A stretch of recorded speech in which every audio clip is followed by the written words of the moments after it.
Il est 6h30 et vous êtes dans la matinale. Bonjour et merci de vous informer sur RTI 1.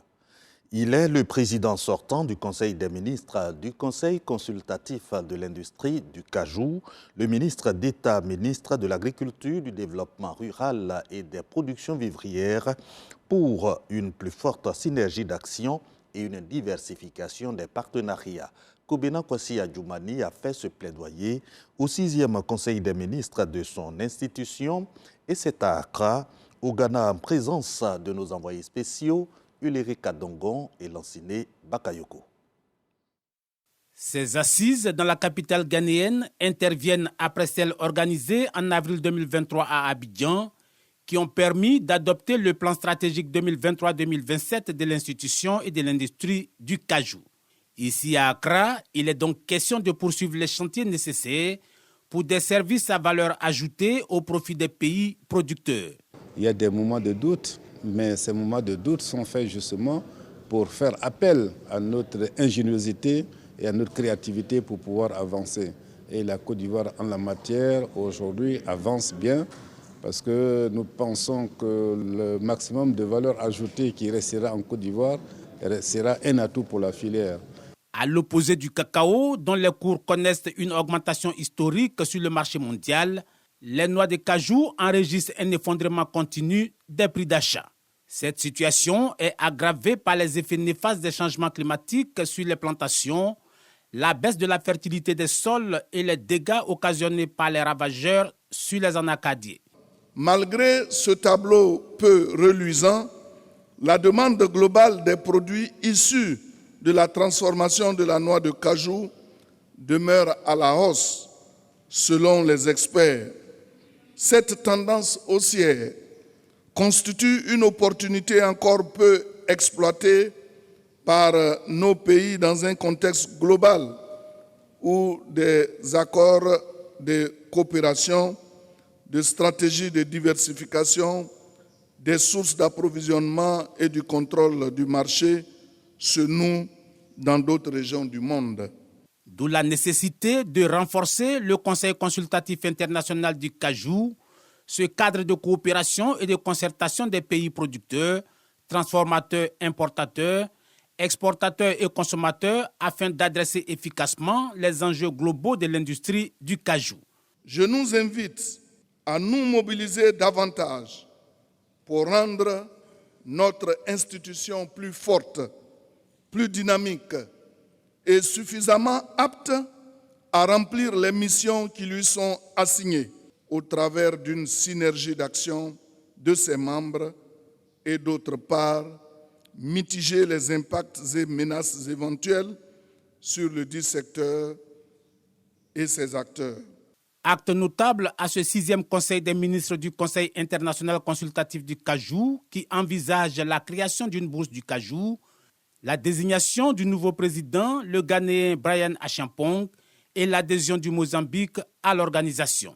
Ce pays d'Afrique australe rejoint le Bénin, la Guinée-Bissau, le Mali, le Sénégal, le Cameroun, le Nigeria, le Togo, le Ghana et la Côte d'Ivoire. Venons-en à présent à ce qui fait l'essentiel de ce journal, à savoir la culture, avec la clôture du Massa, le marché des arts et du spectacle africain d'Abidjan. Ce rendez-vous des acteurs de l'industrie culturelle, le 13e du genre, a refermé ses portes hier samedi après une semaine d'intenses activités. Plusieurs personnalités et sommités du monde culturel se sont vues distinguées pour leur implication dans la promotion de l'industrie culturelle. Et justement, cette 13e édition du Massa a mobilisé en terre ivoirienne plus d'1 millier d'artistes et des centaines de programmateurs de plusieurs continents, chacun avec ses motivations et attentes propres de ce rendez-vous. Nos reporters Serge Pacom Didi et Jean-Marc Guigui et Jean-Marc Adiadi ont rencontré certains de ces acteurs de l'industrie culturelle. Suivons leur reportage. 7 jours durant, le district d'Abidjan a vibré aux couleurs du Massa 2024.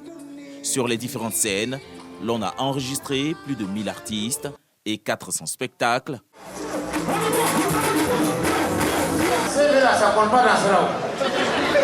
Moi, je J'ai un doctorat en Mamaï.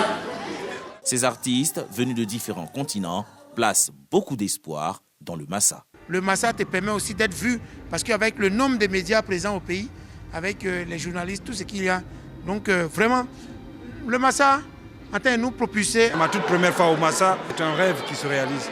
Aussi d'avoir la possibilité de trouver des tourneurs, des programmeurs pour aller jouer ailleurs. Bueno, visibilidad. Nous pouvons dire que nous sommes en train de réussir notre mission parce que cette mission, c'est de chercher la visibilité qui va nous permettre de montrer notre talent et le folklore de la musique colombienne. Au compte des artistes ivoiriens sélectionnés, l'artiste Spyro est à sa deuxième participation. La première fois, c'était en 2016. Ça m'a permis de faire une tournée en Espagne et ça a été une grosse expérience. Donc j'ai fait 9 dates en Espagne, 1 mois de tournée. Ça a été une bonne opportunité, ça m'a permis d'expérimenter le marché européen. Ces talents font montre de leur savoir-faire devant de nombreux programmateurs au nombre de 105 pour cette édition. Un programmateur est une personne qui programme des festivals, des events. Il y a 3 artistes que j'aime beaucoup. Une from Mozambique, une from Côte d'Ivoire et une from Morocco.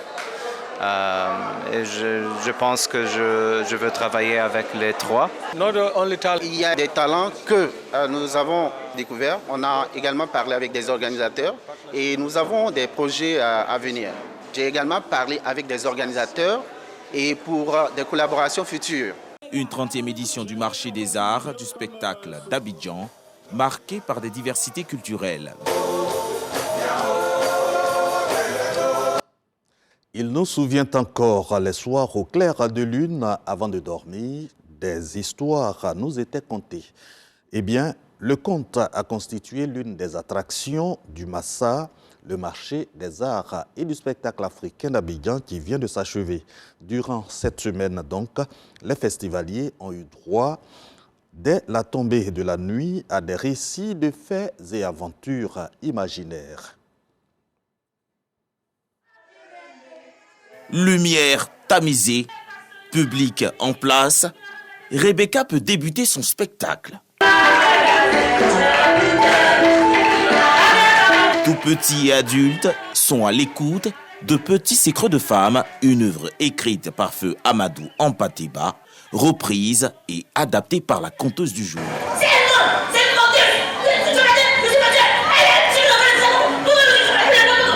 2 heures plus tard, c'est au tour de Samira de conter une histoire tout aussi captivante. Une nuit pas comme les autres, le tonnerre compte et le vent se met à souffler.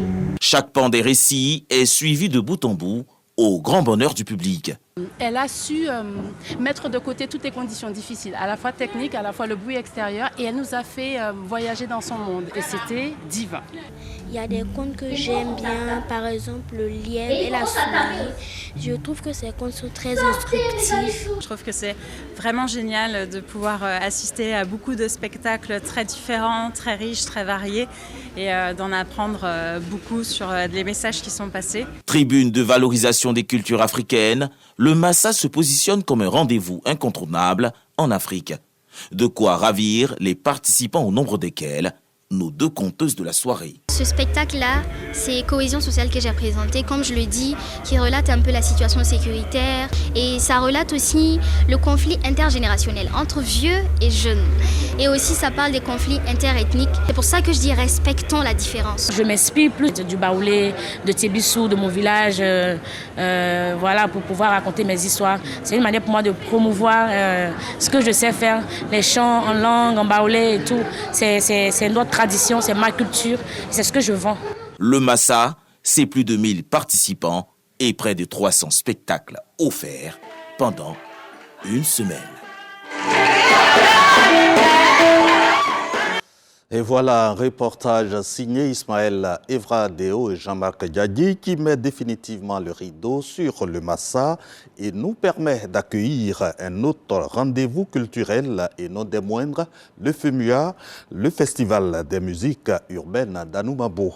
La 16e édition se tient du 14 au 19 mai prochain à Abidjan et Ferkessédougou. Au menu, concerts, sport, kids, panel et conférences sur la santé mentale des jeunes. Les détails avec Jean-Michel et Franck Quadio. La scène à l'artiste et comme lui, certaines têtes d'affiche telles Maître James, Sarkozy, Franglish, Gadiseli, Afoukeïta, Tamsir, une idée de la programmation artistique qui promet pour le FEMUA 16, le Festival des musiques urbaines d'Anoumabo, du 14 au 19 mai prochain. 6 jours de célébration musicale et plus de 30 artistes pour 5 grands concerts de la musique, mais surtout de la réflexion. Le thème cette année, la santé mentale des jeunes. Pour nous, il était important de mettre l'accent sur la santé mentale des jeunes qui est quand même un sujet très important mais moins débattu dans nos pays. Au cours des prochains jours, nous aurons l'opportunité d'assister à des concerts extraordinaires, des conférences inspirantes et des ateliers interactifs qui aborderont différents aspects de la santé mentale des jeunes. Mais le FEMUA, c'est aussi la célébration de la diversité et du rapprochement des peuples. Pays à l'honneur, la Guinée-Bissau. Nous viendrons dans cet esprit pour démontrer et partager notre culture avec les Ivoiriens. Donc, partager nos diversités et richesses culturelles dans un élan de communion. Comme innovation, un FEMUA tourné vers la tradition. L'édition 16 du Festival des musiques urbaines d'Anoumabo aura lieu comme d'habitude à Anoumabo. Mais cette année, la décentralisation, c'est Ferkessédougou. En chiffres, le FEMUA a permis jusqu'à ce jour la construction de 10 écoles et de 2 centres dédiés à la santé et aux orphelins.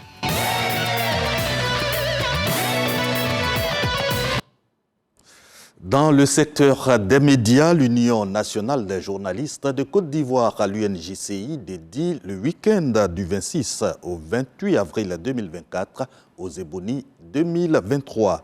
Une vingtaine de prix sectoriels et spéciaux seront attribués aux meilleurs journalistes de la presse écrite, numérique et audiovisuelle de Côte d'Ivoire au titre de l'année 2023.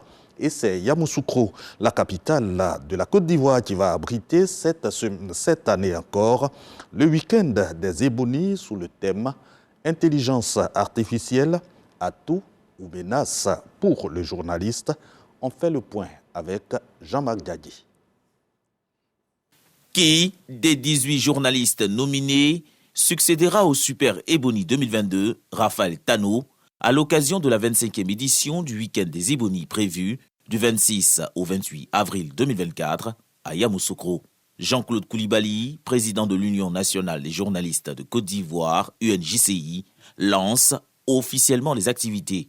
Une vingtaine de prix, dont les Ébonies presse écrite, numérique, télé, radio et enfin le Super Ebony, sera décerné à l'occasion de la Nuit de la Communication 2023. Des innovations majeures sont annoncées. Au cours de ce week-end-là, vous savez qu'il y a ce qu'on appelle le volet sportif et le volet intellectuel.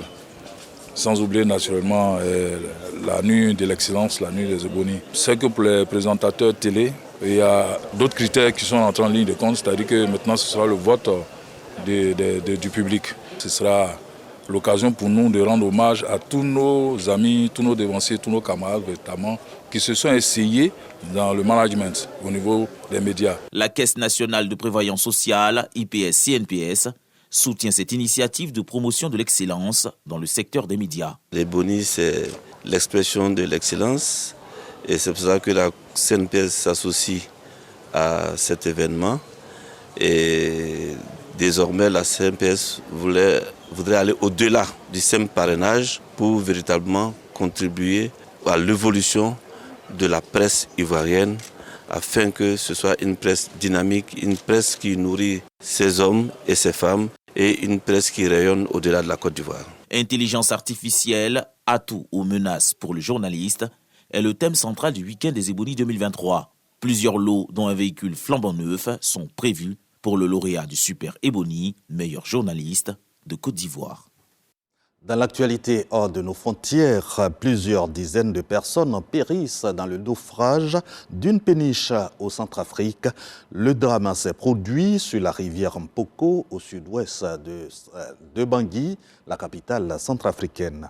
En Asie du Sud, législative, ce dimanche 21 avril 2024 aux Maldives, des élections placées sous le signe des relations avec la Chine et l'Inde.